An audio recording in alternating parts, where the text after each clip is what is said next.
सबसे पहले अपने गुरुदेव के चरणों में प्रणाम करती हूँ, माता गौरा के चरणों में प्रणाम करती हूँ, गणेश कार्तिक दोनों भैया के चरणों में प्रणाम करती हूँ, और जितना भी देवी और देवताओं हैं उन लोगों को भी चरणों में प्रणाम करती हूँ, मेरा प्रणाम स्वीकार हो।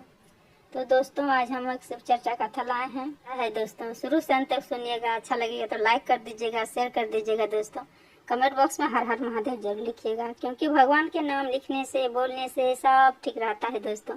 इसलिए भगवान के नाम लिखते रहिए, बोलते रहिए। तो चलिए, ज़्यादा बात नहीं करते हुए हम चर्चा शुरू करने जा रहे हैं। एक गांव में कमला नाम की एक बूढ़ी रहा करती थी। उसका एक बेटा था और एक बहू थी।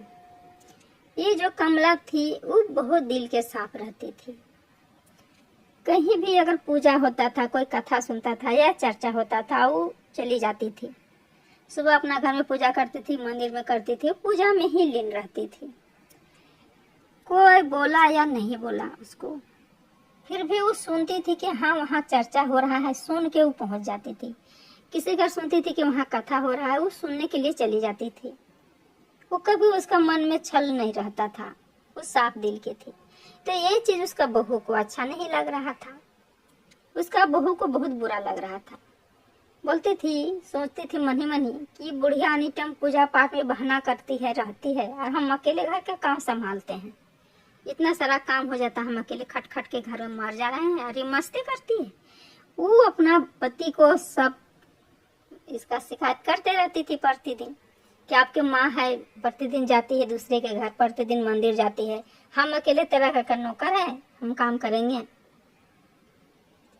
इस तरह का अपना पति को सुनाती थी। उसका पति बाहर में काम करता था। तो आया उसका पति और कहता है, एक काम करो, माँ ऐसा करती है तो अच्छा नहीं लगता है, कोई नहीं बुलाता है फिर भी पहुंच जाती है, तो ये कितना पूजा पाठ में रहती है, इसको हम आश्रम भेज देते हैं, वहाँ पूजा करते रहेगी, वहाँ भक्ति करती रहेगी, और तुम अपने माँ को ले आओ। दिक्कत होता है काम करने के लिए, तुम अपने माँ को ले आओ, हम इसको आश्रम भेज देते हैं, उधर ही अब पूजा भक्ति में रहेगी। उसको बीबी बोली ठीक है, बहुत खुश हो गई। बोलती हाँ मेरी माँ आएगी, अब सास को तो यहाँ से, सास से तो हम छुटकारा हमको मिल गया। चलिए, बहुत अच्छा, खुश मनाने लगी, खुशी से पूरा एकदम झूमने लगी। ये कहा कि अपने माँ को लेके पहुंचा दिए अयोध्या तरफ, उधर रख दिए और अपनी सास को बुलवा लाए। अब सास आई, दोनों माँ बेटे को खुश रहने लगी।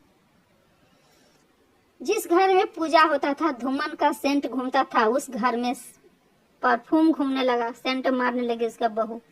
पहले धूमन का सेंट आता था, अब बहुत कुछ परफ्यूम मारने लगा। पहले कम खर्चा होता था, अब खर्चा बढ़ने लगा, अपना मन से चलने लगी। माँ बेटी खूब खुश रहने लगी। इस तरह करते करते उसका घर का मतलब पैसा जो था, खर्चा होने लगा बहुत, तो कमी हो गया। कमी हो गया तो उसका बेटा कहता है, वो कहता है बूढ़ी के बेटा, जब पहले इतना खर्चा नहीं होता था, अब इतना खर्चा हो रहा है, तो अब कैसे क्या होगा। वो लड़का का क्या अपना मम्मी को पहुंचा दिया। वहां बहुत सोच रहा था कि अब हम क्या करें। माँ जब तक मेरा घर में थी सब कुछ भरा पूरा था, जब तक माँ गई है यहाँ से मेरा घर सब कुछ खत्म हो गया है, अब हम क्या करें। वो आश्रम में थी, बहुत दिन हो गया था। वो बूढ़ी माँ को एक बेटा, बहुत भगवान से मांगी थी, एक बेटा हुआ था। वो अपना बेटा से चिंतित रहती थी, चिंता में रहती थी कि मेरा बेटा क्या खाता होगा, कैसे रहता होगा, हम इतना दूर आ गए हैं। वो आश्रम में एक जगह आई तो देखती है कि एक जगह आके वो बैठी थी आश्रम से। सोची अब जाते हैं, घर में रहेंगे। और उसका बेटा घर जो क्या हुआ था, एक दिन चोर भी घुस गया था कि इतना पहनती, खूब पहन रही थी, सोना चांदी जितना भी था। जब उसकी सास घर से चली गई तो इसको खूब खुशी से जितना भी था पूरा जेवर उबर पहनने लगी। तो चोर देखा था इतना सारा जेवर इसका घर में है, देख देख था। और एक दिन उसका घर चोर घुस गया।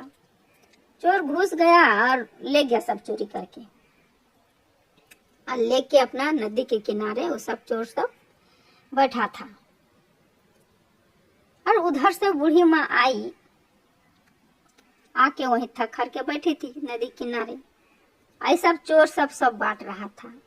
सब पहचान लिया कि मेरा घर का ही सारा सामान है, कपड़ा से लेके जेवर से लेके सब बूढ़ी माँ पहचानी थी। तब सोची कि हम भगवान का भक्ति करते हैं और मेरा घर में ऐसा होगा। हम जब भी भक्ति करते हैं, हम अपना घर का सुखी मांगते हैं, भगवान अपना बेटा का हम सुखी मांगते हैं, बहू को सुख मांगते हैं, मेरा घर में ऐसा होगा। सब चोर चुरा के ले आया है मेरा घर से, अब हम क्या करें। तो बूढ़ी माँ चोर को समझाने लगी, बोलती बेटा हम एक बताने जा रहे हैं कथा, और वो ऐसा कथा बताई, कहानी बताई चोर के प्रति। अब चोर जो सुना तो मन में उन लोग को लगा, आ रही तो हम लोग तो बहुत गलत काम किए, ऐसा तो नहीं करना चाहिए। कितना बढ़िया बताई, अब हम लोग तो इतना पाप किए हैं और कथा भी सुन रहे हैं, अब हम लोग क्या करें। तो बूढ़ी माँ को चोर सब बोला कि बूढ़ी माँ एक काम करिए, हम लोग जो भी किए हैं आज इतना दिन तक तो बहुत पाप किए, लेकिन अब नहीं करेंगे। बूढ़ी माँ सुन लीजिए, ये जितना है ना आप ले जाइए, आप ले जाइए, हम नहीं ले जाएंगे, ये सब आप ले जाइए। वो बूढ़ी माँ बोली नहीं बेटा हम क्यों ले जाएंगे, तुम लोग जहाँ से लाया है वहां चलो रख दो, हम कैसे ले जाएंगे, हम चोर पकड़ा जाएंगे, सब हमको चोर कहेगा। तो चलो मेरा साथ ही चलो तुम लोग, अगर कोई तुम लोग मारेगा बोलेगा तो हम खड़ा रहेंगे, पर हम अपना में कलंक नहीं लेंगे बेटा, तुम लोग जहाँ से चोरी करके लाया है चलो वहीं पर। और सब चोर सब आ गया बूढ़ी माँ के साथे साथे उसी के घर, और उसका बेटा बहू पूरा रो रो के बेहाल हो चुका था, पूरा रो रो के बेहाल। जैसे देखा कि माँ आ गई है, चोर भी सारा सामान मोटरी गठरी लेके आया है, सबको पता नहीं चला कि चोर है। तब खोली मोटरी उटरी, देखी उसका बहू बेटा, देखे कि मेरा सारा सामान से लेके कपड़ा उपड़ा सब है। चोर रख दिया, बूढ़ी माँ चोर सबको इनाम दी कि जा बेटा तुम लोग भी खुशी रहना, जा, पर भूल के भी ऐसा काम अब मत करना। अब चोर सब चला गया और बेटा बहू खूब खुश हो गया, तो माँ को बहुत प्यार देने लगा, बहुत इज्जत सामान देने लगा। अब फिर उसी तरह उसी के घर में उसकी माँ रहने लगी, और जो खत्म हो गया था सब वापस आ गया धीरे धीरे, धन दौलत। अब सास और बहू पूरा खुश रहने लगी। बहू कभी नहीं अपनी सास को बोलने लगी कि अब मेरी सास काहे जाती है, काहे पूजा करती है, क्योंकि उस सास को देखी थी कि सास जब घर से गई तो वो घर का उसका कितना कंगाली छा गया था, सब कुछ खत्म हो चुका था। इसलिए अपनी सास से माफी मांगी। अब लोग माँ जी आपसे हम बहुत गलती किया, अब हमको माफ कर दीजिए, अब आपको कभी ऐसा नहीं करेंगे, अब आपको सब दिन सेवा करेंगे माँ। और पूरा सास को सेवा करने लगी, बेटा बहुत दोनों मिल के सेवा करने लगी। तो दोस्तों माँ माँ होती है। बेटा वो कितना गलत सोचा, लेकिन ये कभी गलत नहीं सोच रही थी।